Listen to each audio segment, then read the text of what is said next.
ಅದೇ engineering course ಬೇರೆ ಬೇರೆ ಕೋರ್ಸ್ಗೆ ಇವತ್ತು ಆ ರಾಜ್ಯಗಳ ಮಟ್ಟದಲ್ಲಿ ಇರ್ತಕ್ಕಂಥ ಪರೀಕ್ಷೆಗಳು ತಮಗೆ ಗೊತ್ತಿದೆ.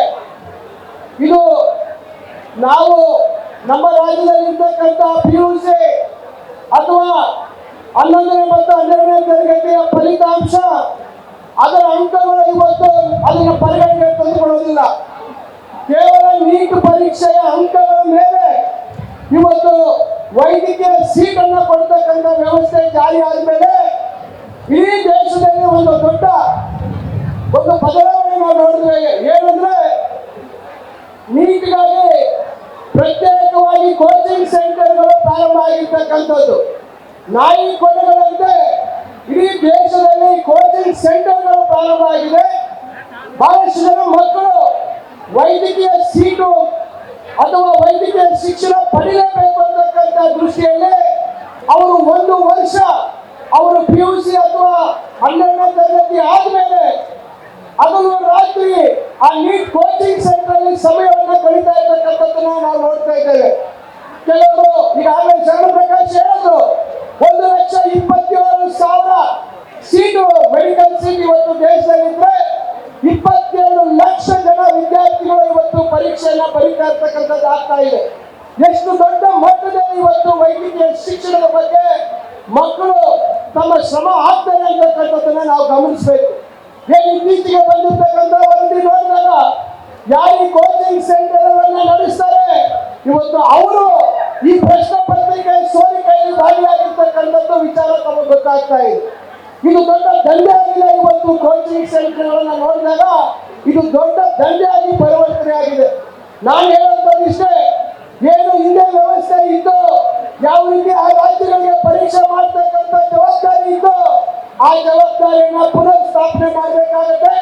ನಮ್ಮ ದ್ವಿತೀಯ PUC ಅಥವಾ ಅದರ ಈಕ್ವಲೆಂಟ್ 12th ಗ್ರೇಡ್ ಮಾರ್ಕ್ಸ್ ಅನ್ನ ನಾವು ಅರ್ಧದಷ್ಟು ಅದಕ್ಕೆ ಪರಿಗಣಿಸಿ ಪರೀಕ್ಷೆಯನ್ನು ಮಾಡಿದಂತ ಸಂದರ್ಭದಲ್ಲಿ ಈ ಕೋಚಿಂಗ್ ಸೆಂಟರ್ಗಳ ಹಾವಳಿ ಕೂಡ ತಪ್ಪುವಂತದ್ದಾಗುತ್ತೆ ಮತ್ತು ವಿದ್ಯಾರ್ಥಿಗಳ ಮೇಲೆ ಹೆಚ್ಚು ಒತ್ತಡ ಇದೆ ಅಂತಕ್ಕಂಥದ್ದು ಆಗಲಿಕ್ಕೆ ಸಾಧ್ಯ ಇದೆ. ಇದನ್ನು ನಾವು ಪರಿಗಣಿಸಬೇಕಾಗುತ್ತೆ. ನಾವು ಈ ಸಂದರ್ಭದಲ್ಲಿ ಕೇಂದ್ರ ಸರ್ಕಾರಕ್ಕೆ ಆಗ್ರಹ ಮಾಡ್ತೇನೆ, ನೀವು ಸುಪ್ರೀಂ ಕೋರ್ಟ್ ಮುಂದೆ ಹೋಗ್ಬೇಕಾಗತ್ತೆ. ನಮಗೆ ಈ ನೀಟ್ ಪರೀಕ್ಷೆ ನಡೆಸುವಂತ ಯೋಗ್ಯತೆ ನಮಗೆ ಇಲ್ಲ. ಇವತ್ತು ಮಕ್ಕಳ 22 ಲಕ್ಷ ಮಕ್ಕಳ ಭವಿಷ್ಯದ ಜೊತೆ ಚೆಲ್ಲಾಟ ಆಗ್ತಕ್ಕಂಥ ಕೆಲಸ ನಿಲ್ಲಿಸಬೇಕಾಗುತ್ತೆ ಅಂತಕ್ಕಂಥ ಮಾತನ್ನ ನಾವು ಒಪ್ಪಿಕೊಂಡು ಸುಪ್ರೀಂ ಕೋರ್ಟ್ ಹೇಳ್ಬೇಕಾಗುತ್ತೆ.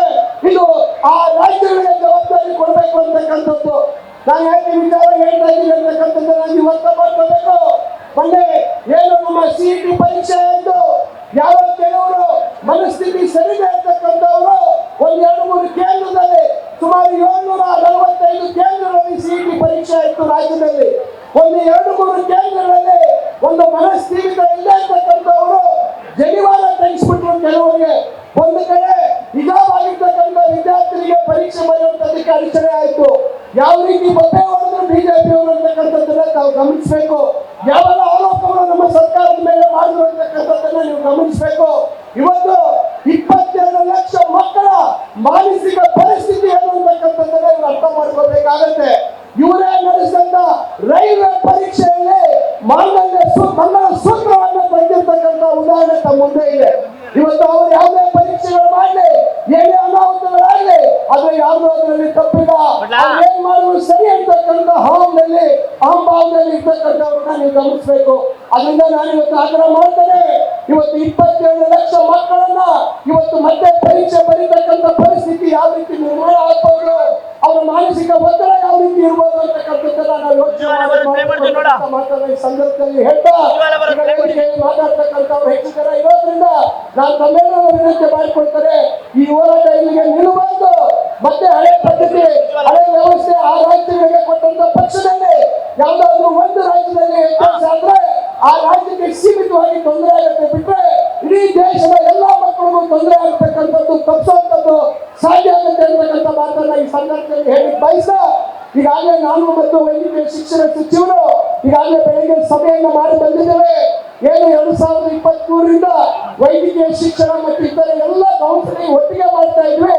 ಈ ವರ್ಷ ನಾವು ತೀರ್ಮಾನ ಮಾಡಿದ್ದೇವೆ, ನಾವು ನೀಟ್ ಪರೀಕ್ಷೆಗೆ ನಾವು ಕಾಯುವಂತದ್ದಿಲ್ಲ.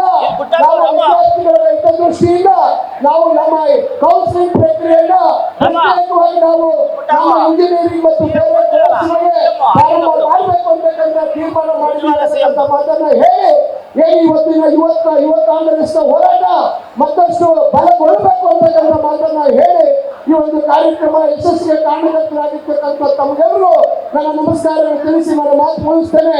ಜೈ ಹಿಂದ್, ಜೈ ಕರ್ನಾಟಕ, ಜೈ ಯೂತ್ ಕಾಂಗ್ರೆಸ್.